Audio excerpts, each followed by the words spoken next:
Welcome to Healthy Lifestyle with Lorianne and Vince Perrotta. I am Lorianne and he's Vince. Our goal here today at Healthy Lifestyle is to inspire, educate, and empower you to fulfill a healthy, educated, emotional, spiritual, and physical life so you too can feel empowered to live the life you have always wanted and dreamed. Welcome to the show and hello to you, Vince. How are you? I'm very good, thanks. How are you? I'm doing good. It's beautiful out. It's spring. I'm so happy. It really is. And your background there is beautiful. What a great view. Thank you. Isn't it great? And that we're facing each other in studio and you have a sunset and I don't. It's amazing. Well, sun's setting on me, but rising for you. So we're the perfect compliment. That is a perfect compliment. And you're always ahead of the game. So look at you. You're always the trailblazer. Very kind. So today, why don't you talk about what we're talking about today? So I find myself, lots of people are kind of raising the topic of how hard it is to find someone. Mm-hmm. And part of that is, if you kind of think a little bit before that, is how important is it to, have people that are working and satisfied, right? Because turnover is kind of it's a real challenge. I mean, do you hear that? You coach a lot of folks. Are you finding people, talking about, hey, I got to keep my employees kind of thing? It's so weird because the languaging is a little different. The languaging is, I'm having a problem finding employees. I'm having a problem finding talent.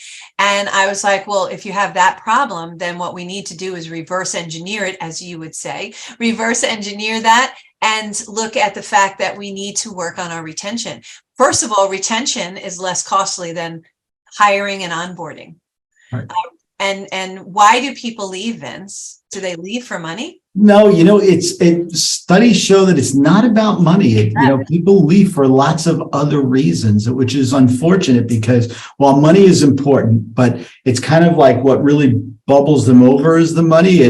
But am I happy, fulfilled, satisfied? I mean, do you find that? What's the feedback you get from people that you speak to? Yeah, my feedback is they get intoxicated by the money, but that's the thing that pulls them over the fence. That's the last consideration, right. But that they're thinking about it at all is because they're not happy.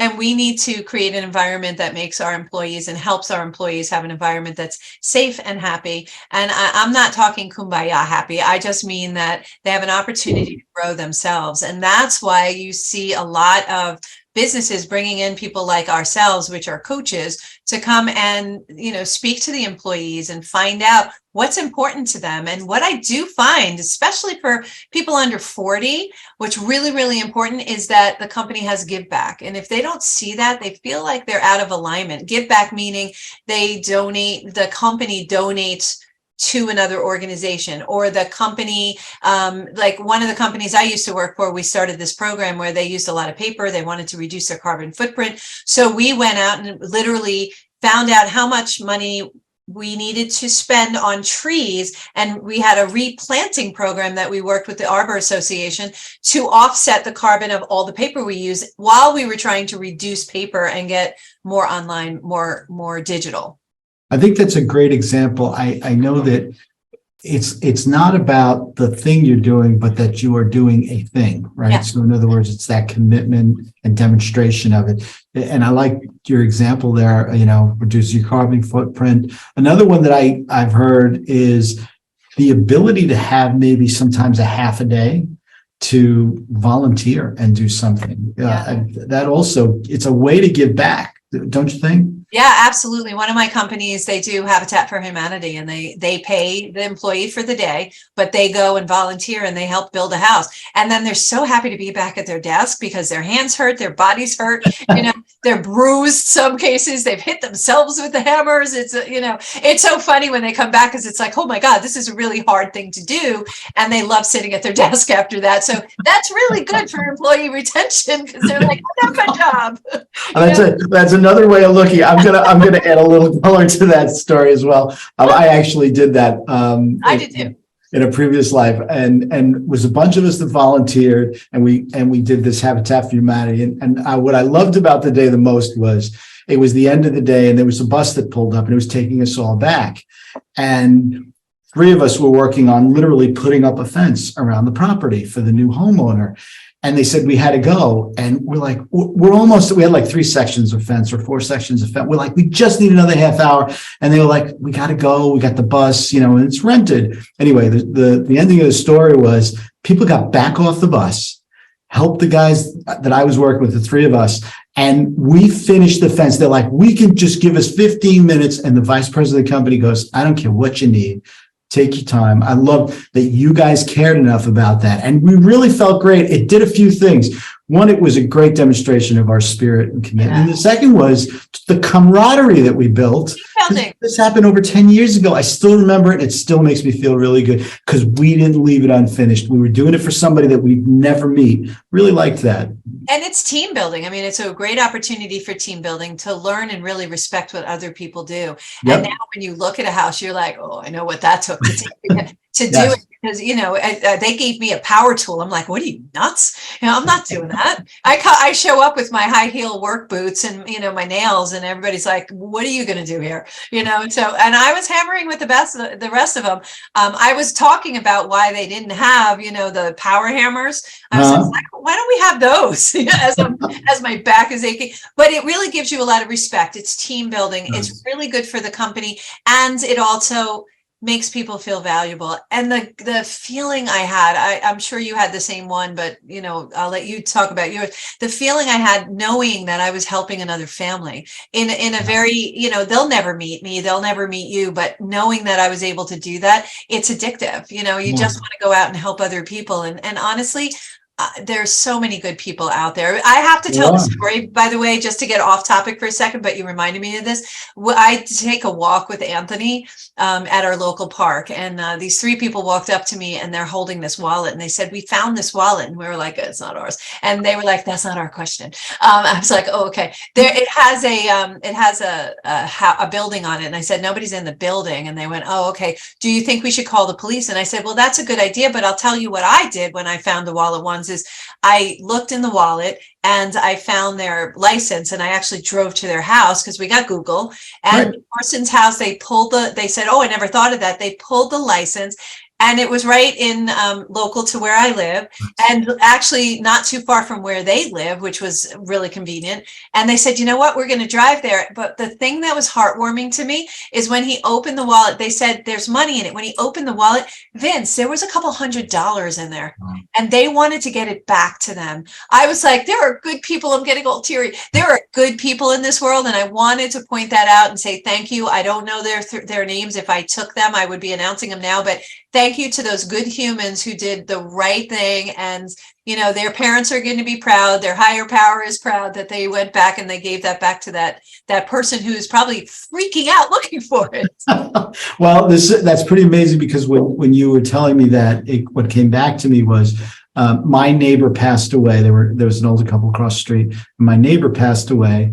And at his funeral, the first time I had been to a Jewish burial, and at the burial, the rabbi explained how, come up, please throw a shovel of dirt on, and that it was one of the greatest things you could do to help somebody as they lay to their final resting place. And it is a gesture of kindness. It can never be repaid, which is the nicest thing that you can do. And I thought of that same thing as you were saying that, right?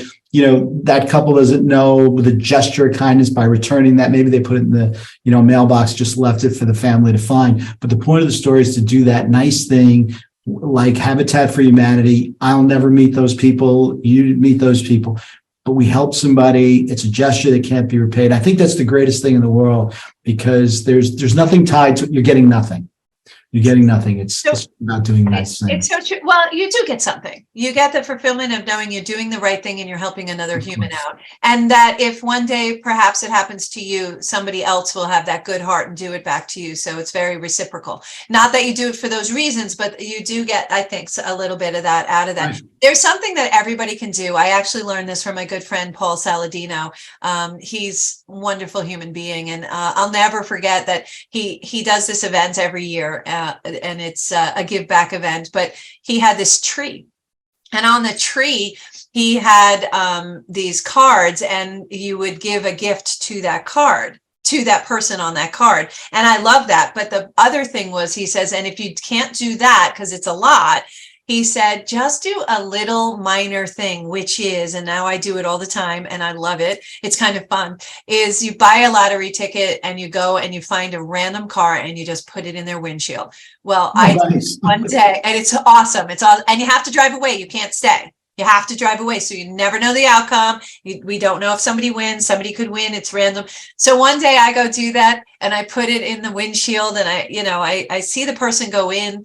I put it in the windshield and I get in my car. I'm driving away and I see the person come out, and I just break the rules and I stop my car, and I'm looking in my rearview mirror. I'm like stalking this guy.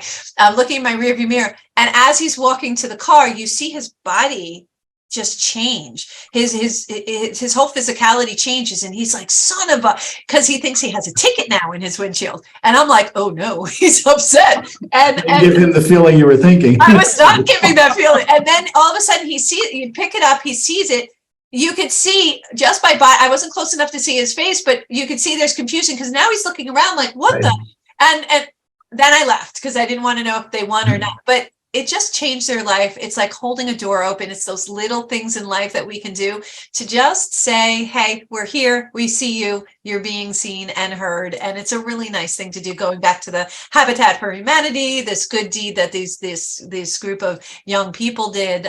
It's just so beautiful to go do that. So if you're inspired, it costs a couple of bucks and a little bit of your time. And if you're out anyway, that's when I do it. When I'm out, I pick up a couple and I keep them in my car. And then periodically I'll just do that in a random place. So it's a lot of fun and it gives me a lot of giggles. So, but back to retention, it's really important for many, many people to work for a company who have those values. And that, Vince, that goes back to the mission, vision, value part of a company that you work for. The company needs to resonate with your values. Do you find that too? Because I know you were very selective about the company you currently work for. I was, and that was a critical part of my decision. Actually, it was at the top of my list. Because, my career took a really good turn and I had a really nice opportunity, sometimes that bend in the road in life.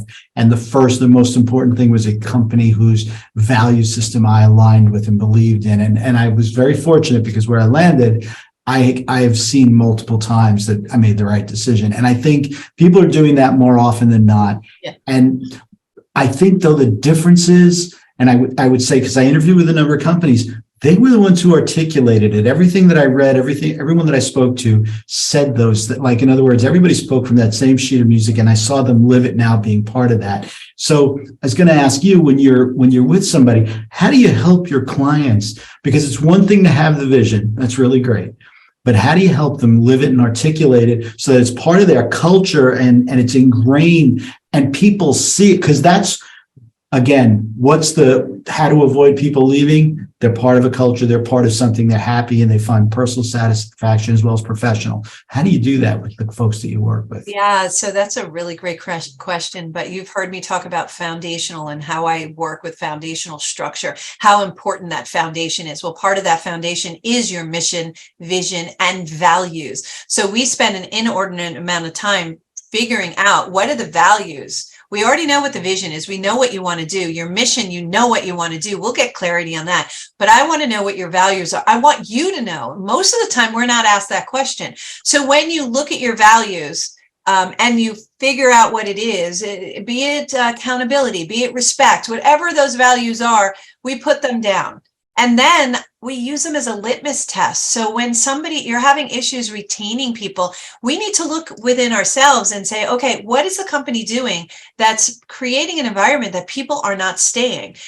Let's go back to the litmus test of our mission, vision, and value. Are we staying in our values? Mm-hmm. Are we not delivering what we promised we were going to deliver? Because that's what I see a lot, Vince, with my clients, is that's what's happening. I'm seeing them sway away from their values, and therefore it becomes out of alignment with the very people who made the choice to work for the company. So we look at, one of the things we look at, first things I look at with retention issues is Are we staying in line with our values? Are our words and actions, and truth is words plus action, not one or the other. It's both. That's truth. And so are we living up to the truth of what we said we were going to do to our employees? If we're not, we need to come back in alignment. And literally, I had just recently, I had one of my clients go and apologize to their employees and say, you know what? I spun out of control. I spun out of alignment with our mission, vision, value. I want to apologize to you, and we want to get back in alignment. And these are the things that we're going to do. And I got to tell you that I've never seen a group of employees rally around their employer more. One, because they took the wind out of the sail of something for them to whine about. You know, it's a really good conversation at the water cooler about, well, you know, they say this, but they're doing that, right? So he took the wind out of the sails with that. And two, he owned up to it. He took accountability. He took responsibility, and everybody went, it's okay. We're there. We're going to do this with you. And they came up together collectively with what they wanted to do to repair what was broken. And so how beautiful is that? His retention right now, beautiful. It's 100%. Well, and I especially liked, I was going to ask you, and you kind of stole my thunder, but I'm Sorry. really like how about getting those people involved, right? I think we're human, right? So we gotta allow ourselves, if we're human, we gotta allow ourselves mistake and forgiveness, right? But then once you have the forgiveness, it's you need that help to kind of repair and replenish and you know, kind of recalibrate to what you committed to. But you said it, he or she got their employees involved.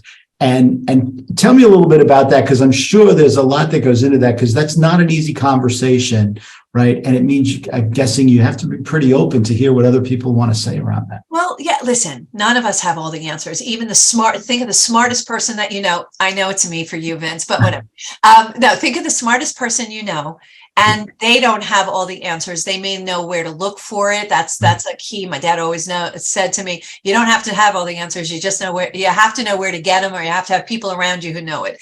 So that's a good thing. But the reality is that they recognized it. The individual, the owner recognized that they didn't have all the answers.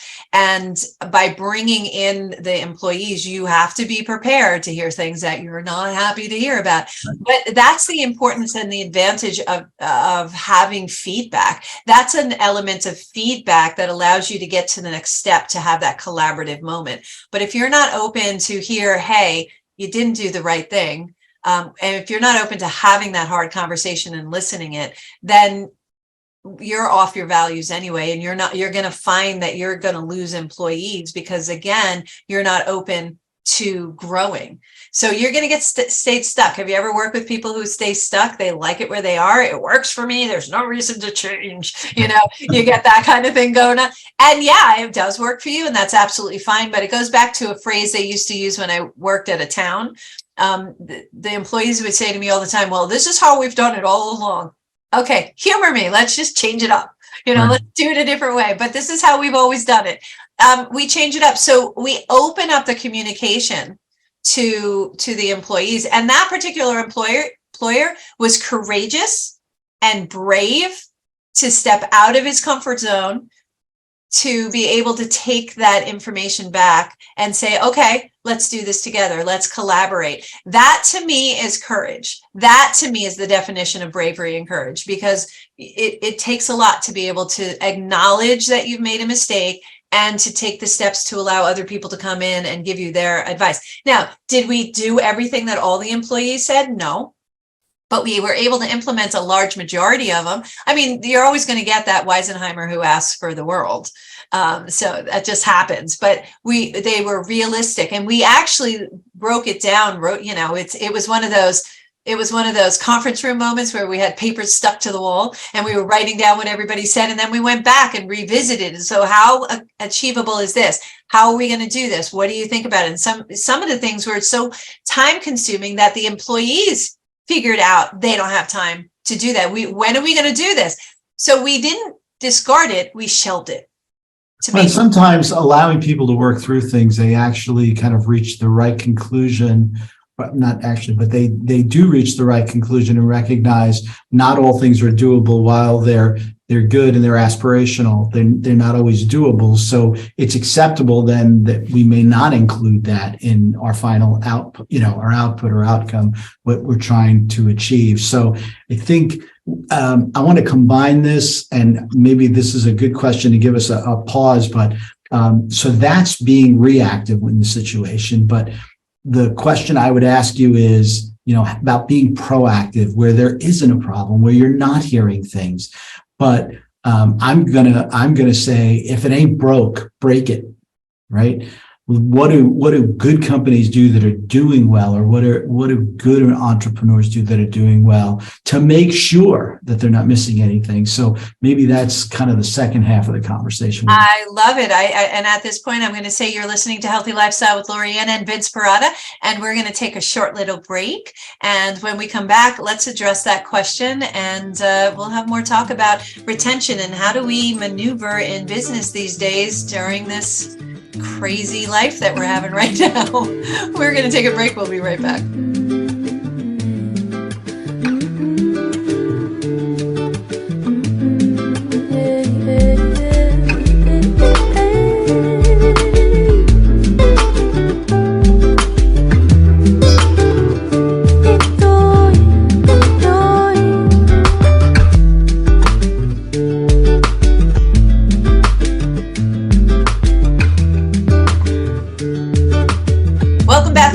Lifestyle with Anne and Vince Perrotta. If you would like to be a guest or lift up your business, product, or not-for-profit, or if you have a question or comment, we would love to hear from you. Email us at healthylifestylewithla@gmail.com. That's healthylifestylewithla@gmail.com. How'd I do, Vince? That was much better. I like that. Thank you so much. And by the way, I am a business coach and strategist, empowering, educating, and igniting people to take action with jet propulsion and monetize their message. I have developed a proven 3-step system that will provide a strategy, make it easier for visionary entrepreneurs like yourselves to take action. Activating behavioral changes, I show you exactly how to define who you are in order to reach your personal and professional goals, from disrupting limiting beliefs to cultivating confidence to mastering communication skills to the ultimate, which is architecting actionable plans. I look forward to working with people and taking them from confusion to clarity in their lives and businesses while aligning to their vision and perfecting their message. So where we left off, Vince, was you said, if it ain't broke, break it. Yeah. So how are we going to address this? So that actually, first of all, I want to give credit where credit is due. Former chairman of the Joint Chief of Staff, Colin Powell, I was a huge fan of his, and he gave a speech, and that was one of the things he said was, if it ain't broke, break it. And the context of that was in doing things, not in war. So, but he said, essentially look at process. How do you make things better? How do you, think about it while things are good? And I think that leads to the second part of what we were talking, because we were talking about retention, right? So we want to retain people. So we go to them because we think there's a problem, and, culturally, we want to fix and improve. Terrific. But there's also good cultures, or there are also good cultures where things are running well. Yeah. And, an entrepreneur is doing a fantastic job. The people are happy. But do we ever ask ourselves, isn't that the right time? And shouldn't we be asking now, well, what's next? And how do we improve that? I mean, do you come across that with the folks that you coach and the businesses that you work, where it's good, but they still are willing to ask that question now? How can we do a better job by our employees and keep them? Yeah, so that's where the visionaries come into play, because they're working on their business, and they're always looking down the road. Like, how do we grow this? How do we get this down the road? One of the things that relative to retention is people desire two things. They need to be seen and they need to be heard. So what I find in the most successful businesses where it's like ain't broke is that their employees are being heard. They feel heard. When they have an idea, they have an avenue for them to bring this great idea to. They're not just shut down, or they don't feel like, they're not going to like it. They're going to listen to it. So they keep their ears open and they listen to what the employee says. and they elevate the employee and give them skin in the game. When they're involved in what's going on, it makes them better, and they want to give more back to the company because they're being heard and seen, and because they feel validated, heard, and seen, they're not going to go anyplace else. Even if people offer them more money, highly statistically unlikely for anybody to move if they feel comfortable, they feel seen, they feel heard, because they feel appreciated. And that's really what we're looking at. So you're talking about companies who get that, who see their employees, who hear their employees. These are the companies we work with, who we set new goals for. So a company like the one I spoke about, where they wanted to do more, so they wanted to reduce their carbon footprint. So we decided to go to the Arbor Association and buy trees. And one of the specifications by the employees were those trees had to stay in America. They had to stay here. They couldn't go someplace else, because there were a lot of programs out there that would put trees in other countries, but they wanted it here. So it went down to Mississippi, and believe it or not, the Jersey Shores, because they had just been hit by a hurricane. Those kind of programs you can put in. Talking to the employees, one of the other programs we put in with another large company, speaking on a monthly basis with employees to get their feedback, constantly having an avenue where they can put it's almost like a suggestion box, but it's a meeting that they can attend and they can bring their ideas. How can we make this better? Processes and lack of SOPs, standard operating procedures, are among one of the highest levels of frustration. It's like, well, they don't know what they're doing, or there's no process, or so setting up these processes makes it better. So making each process better, and we're better to ask. I kind of go back to what my dad used to say. If you want to be a good CEO, CVO, you need to work in your warehouse. You need to work in every department in your organization so that you really see what the day-to-day is. And in this case, in this particular company's case, they went back to the employees and they asked them, what do you see? What can we do better? How can we do it better? We know we're running here really well, but how do we take it to the next level? What are you seeing? So it wasn't broken, and they broke it. They were willing to ask, let's break this. What else, what else is there? I like that. I think your dad had a great insight in that, you've got to go in there and be part of it and do it. I think the other part that comes out of that, you build a relationship with people, you create that continuity, right? So I wanted to ask, do you find that for those successful entrepreneurs and companies that do this process, does it become reflexive? Does it become something they do with regularity? Going back to people and saying, all right, let's look at this. What are we, is there something we're missing? How are we doing here? Or what's not working? They have monthly meetings. What I recommend, in a lot of cases, what I see is they have monthly meetings where they say, okay, how can we do this better? What do you have? It's not just a talking heads meeting where the executives, the C-suite, as we call them, are doing all the talking, or your manager does all the talking. They take part of that meeting and turn it around and say, okay, how can I serve you better? I see these CEOs, I see these managers trying to serve their population, which is their team. How can I serve you better? How can I make your life easier so that your job is easier, so you could produce more? Because if I make you happy and you can produce more, what happens? Both sides win. Right. It makes the team stronger. It builds the unity within it. And again, it makes people go, ooh, I would never leave here. I just spoke to somebody recently and I was like, are you interested in moving to another company? And they went, absolutely not. I'd never leave here. I'm gonna die working in this company. I'm like, why? And it's because they're seen, they're heard, they listen to their feedback. They don't do everything that they recommend, but they're listening and they feel valued. And I was going to say, when you have employees that feel that way, it's very funny. If you ask them the question, do you want more money? We're all going to answer yes, human nature, right? We work hard and we want more money. But the question is, do you want to leave the organization to go get it? Well, no, I really like my job. Yeah. When you're getting that kind of feedback, that buy-in, that I'm part of something, you've got a retention plan. You are re-upping the people that are most valuable to you, the people you have right now. Yeah. That's incredible. And people don't really like change, right? They don't like change. I happen to feel more comfortable being uncomfortable, but that's, because I've learned that that's where I'm growing. But a lot of people don't like that. They want to stay in that environment. They like it. So don't give them an excuse by not creating an environment that and allows them to be the best they can be. A lot of times what happens is leaders put you in a box and say, oh, you could do this. And you don't see all the other layers to that onion, to that human, that they have other talents and tools. So one of my most successful CEOs of a rather large firm on Long Island, the reason why he's successful is he spends 1 hour every day walking into a different department, learning more about the employees. He has a very, very large group of employees, and it's really hard for him to stay on top of it. But don't you know, he knows everybody by first name, and he'll know something a little bit. Oh, how's your cat doing? How's your son? Hey, did you win that baseball game I know you went to the other day?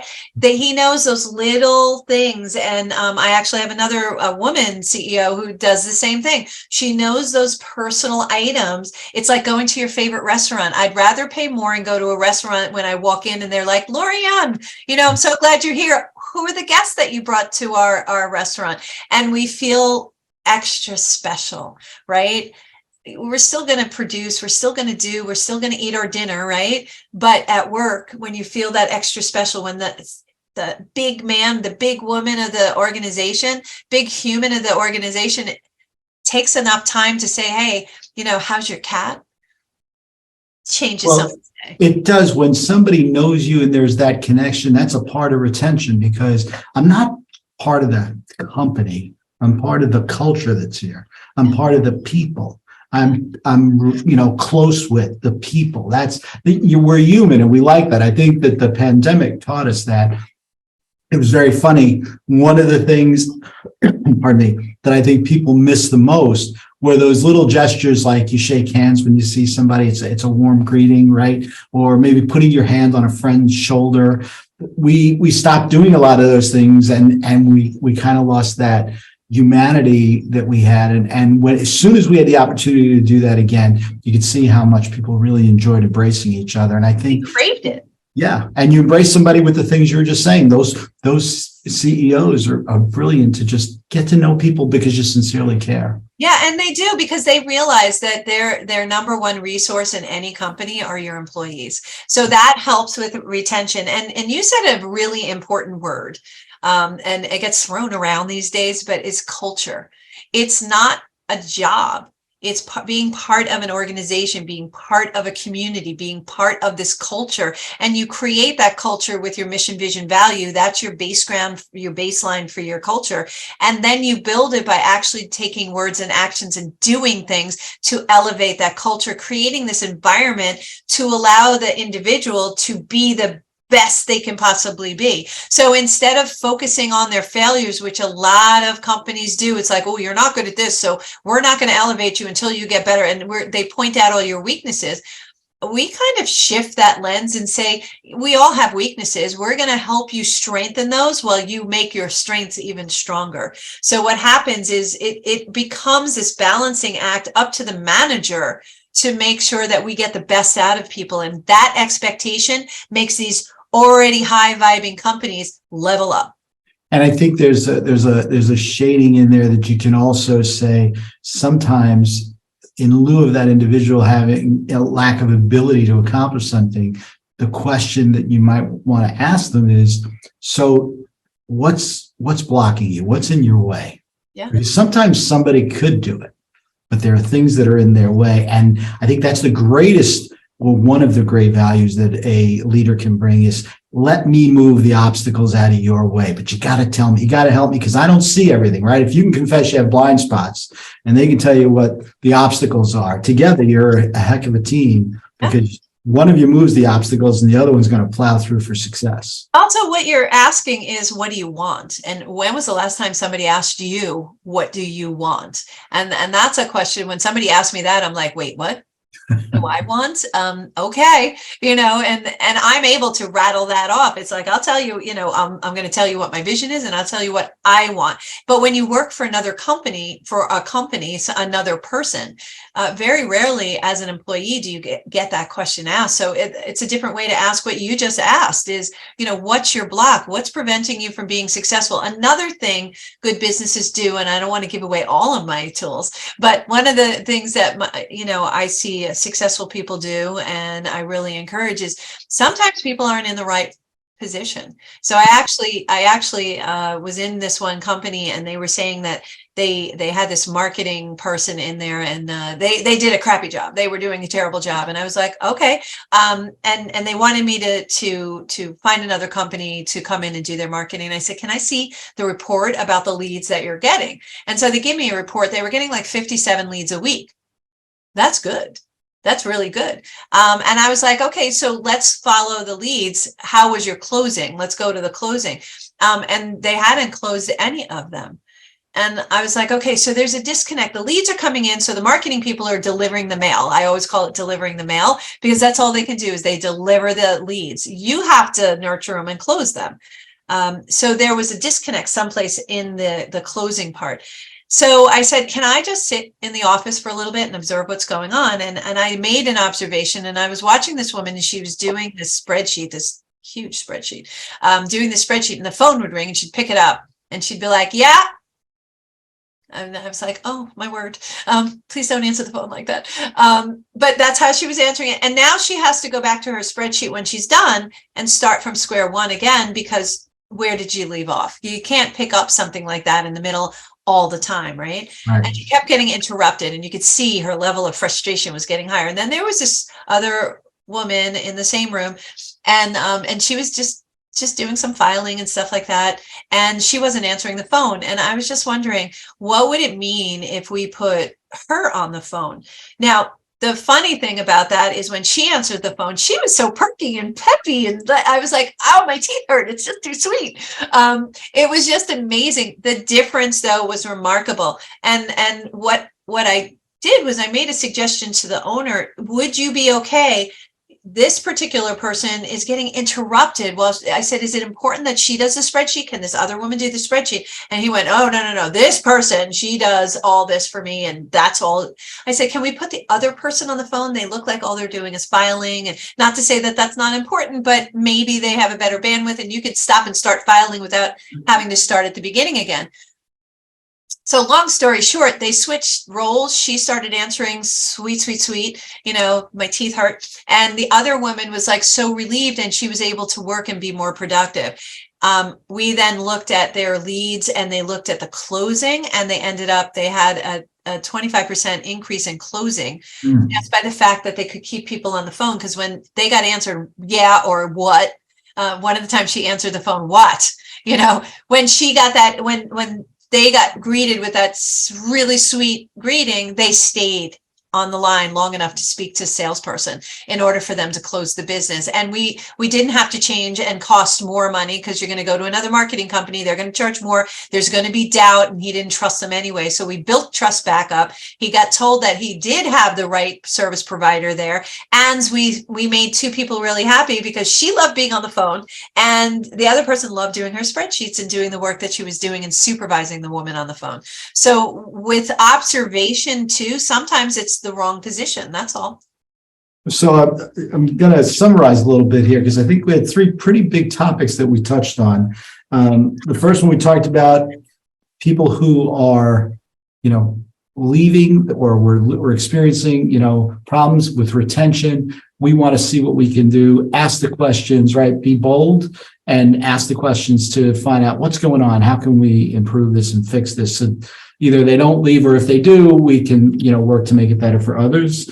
We talked a little bit about, if it ain't broke, break it, right? It's going well, but stay involved, stay aware, make sure that you're continuing to learn and make it better.